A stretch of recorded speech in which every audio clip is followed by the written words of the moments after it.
Hey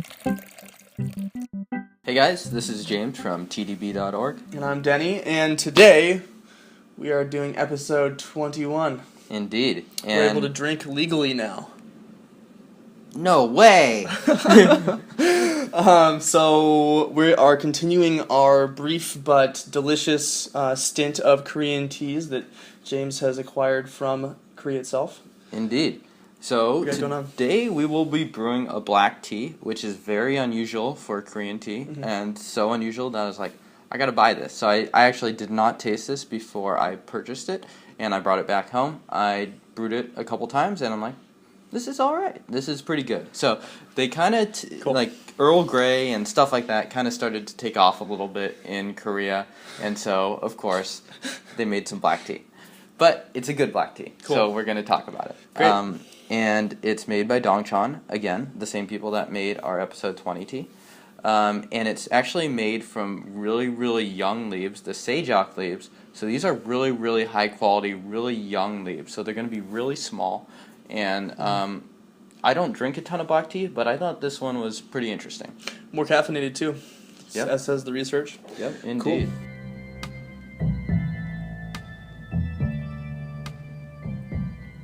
How much grams do we have? So we have 5.5 grams of tea, and we're going to put that in.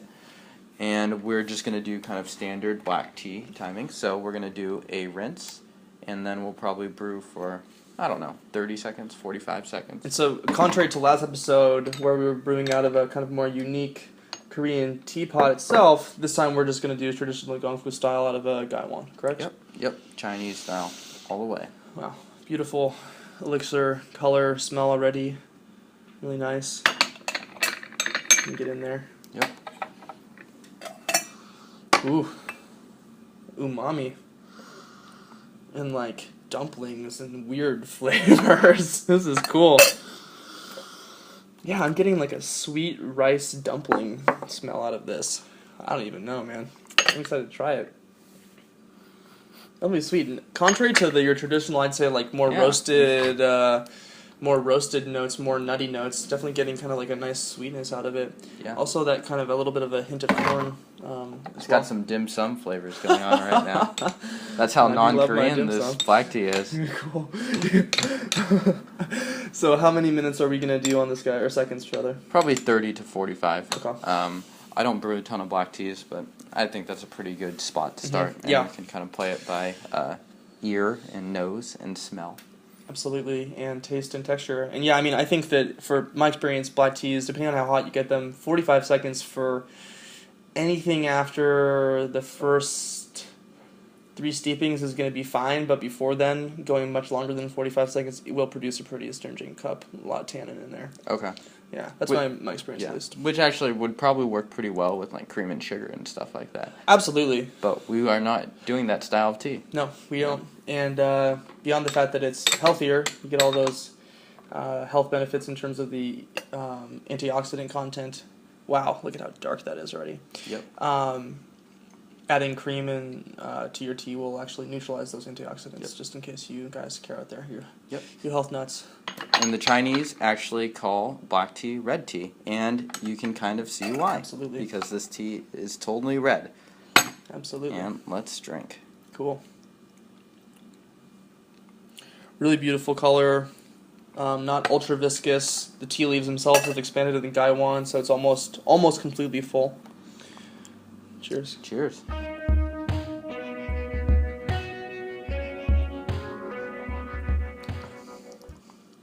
Huh. Interesting. Bold flavor. I mean, it's got kind of a flat form, so I'm not getting a lot of evolution of taste out of it, but it's got a lasting flavor. It definitely has a lasting flavor. And I think that's a really good description, kind of flat, to start off with. I found that this tea actually has a ton of longevity, and I thought it got very interesting as it kind of steeped it out. And I steeped this one out like 8 or 9 times, which is a little bit more than I normally go for black teas. This is nice. It's got I'd kind of put it in more of a mineral-y camp than I would a nutty camp. Definitely. It's got a little bit of fruit, too. I can see that. Yeah, I can see that. kind of in the same vein of Oriental Beauty fruitiness. Yeah. But not nearly as sweet. Yep. I wouldn't call this a sweet tasting teapot by any I would means. say maybe this is Oriental Beauty if you left it if you steeped it for 30 seconds longer than you normally are. Perhaps. Interesting. But it's not bitter. Don't mean to say it's bitter at all. It's smooth. Very smooth. Nice mouthfeel. Longevity is lasting in my mouth right now. Definitely. Really pretty nice, actually. Mm-hmm.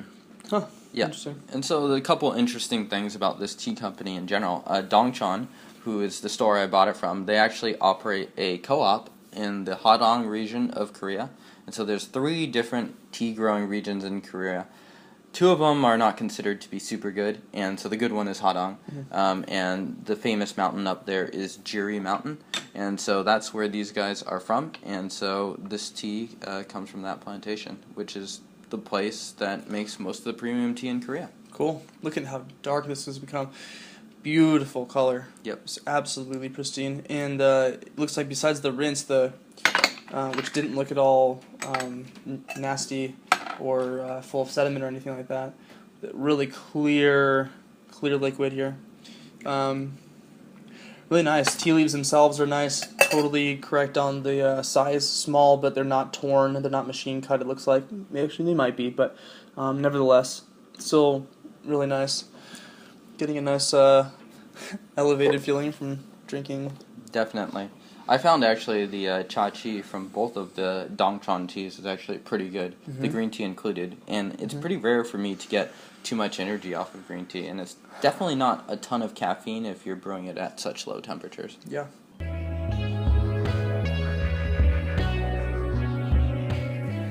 Definitely see the complexity increasing, not nearly the same flatness, so that could have been more of a function of the first steeping and less of the actual tea itself. Yeah, that's what I found the last time I brewed it, and I actually found that this nice little berry-like sweetness kind of evolved, not necessarily super heavily in the second steeping, but maybe in the 4th or 5th or 6th. Huckleberries is actually what I'm thinking. I went on a hike recently backpacking, and we ate wild huckleberries, and it's just a slight bit of sweetness, slight bit of tartness, and a really not strange, but an uncommon vegetal taste to it, which you don't associate normally with berries that are farm raised and grown to be as ripe as possible. But wild berries like this, I'm really getting a similar taste, and I think your observation of berries is really good. It's subtle though. I wouldn't say it's an overwhelming flavor by any means. I think that'll come out a little bit more in these next steepings, and especially that sweetness. I would not describe this tea as particularly sweet at this point, but I think that comes out a little bit more in the next few steepings. Really nice. You know, this tea, black teas I have drank with food or something sweet perhaps, like if you are into pastries, like a pastry with some really great black tea. This still has a thinness to it and a lightness to the taste that I think actually it stands alone pretty well. I think it's a little bit more delicate than your average black tea, and I think that might be because they are literally using the tea leaves they use for green tea for black tea. So, kind of an interesting hybrid of tea genres here. Yeah, really tasty actually. I'm surprised. Surprised by this. Different too. I mean, I think that the form here still feels a little flat, not in a bad way per se, but I think that you'll find perhaps a little more complexity out of those sort of harder to reach oolongs that you'll find in high mountain Taiwanese teas, for instance. But it doesn't at all diminish the enjoyment of this tea for me. So really nice. Again, the elixir itself, the actual tea brew is beautiful. You have kind of this amber orange red. So now I'm definitely getting kind of that berry sweetness coming out of this. Well, I was getting like a oatmeal hint of like a sweeter oatmeal smell. Interesting.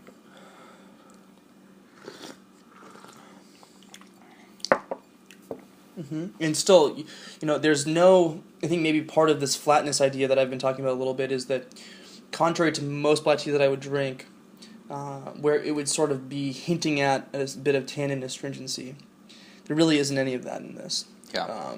And so I think, again, the reminiscence of the green tea is pretty obvious here.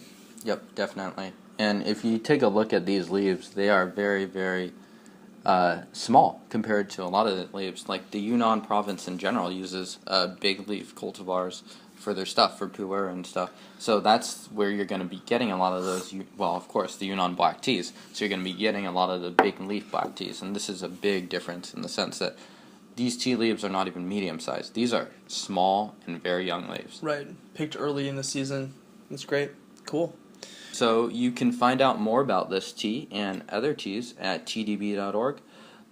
If you're interested in learning more about Korean teas and stuff like that, feel free to send us a tweet. I was very surprised and impressed with these teas. I was about ready to give up on Korea in general, just as people that have nice teas. I'd had too many bad Americanos there, but these teas gave me some hope. So please send us a tweet, an email, anything like that. Absolutely. Subscribe to our channel. Reach out to us on Facebook, Twitter, through the site. Anything you guys want to. Love to hear from you guys. Absolutely. Love the involvement. Yeah, we love to interact with you guys, and we've had a lot of great feedback about the show so far. Cool. So what's next? Yeah. I don't know. We got to talk about that. Well, I think we have spoken to, maybe we won't mention their name quite yet until we get our tea, but we have had an offering from a certain company that the individual who reached out to us specializes in Indian teas, and the stuff that I saw looked unbelievably beautiful. So whether or not it tastes good is up to... We'll find out hopefully, yeah. But that could be on the docket up here soon. And in the meanwhile, there's so many teas to try and talk about. Yep, I think we mapped it out, and we're booked for the next 3 years as far as TeaDB episodes. So it's going to be a long journey. All right, well, we'll see you guys for episode 22 next week. And until then, enjoy drinking tea, and we'll talk to you guys later. All right, see you guys next time.